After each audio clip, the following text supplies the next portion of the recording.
तर नागपुरात मॉक पोलची मतं क्लिअर न करताच मतदान सुरू केलं असा आरोप विकास ठाकरेंनी केलेला आहे।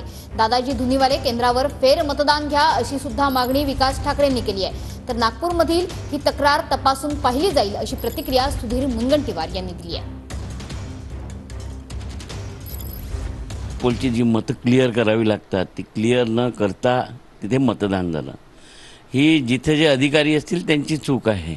मतदान त्या बूथवर जास्ती नाही झालं आहे, 300च झालं आहे, परंतु आपण कार्याची पद्धती असं एका याच्यावर लक्षात आलं, जर इतर याच्यावर झालं असेल तर म्हणून यासाठी काहीतरी उपाययोजना निवडणूक आयोगाने आखाव्या। आम्ही तक्रार केली आहे आणि त्या बूथवर पुन्हा मतदान घेण्यात यावं अशी आमची मागणी आहे। काय आहे तक्रार ही तपासल्या जाते ना, शेवटी तुम्ही मागणी केली म्हणून नाही, तपासली जाईल आणि तपासून त्याच्यावर योग्य ते उपाययोजना होईल, निर्णय होईल।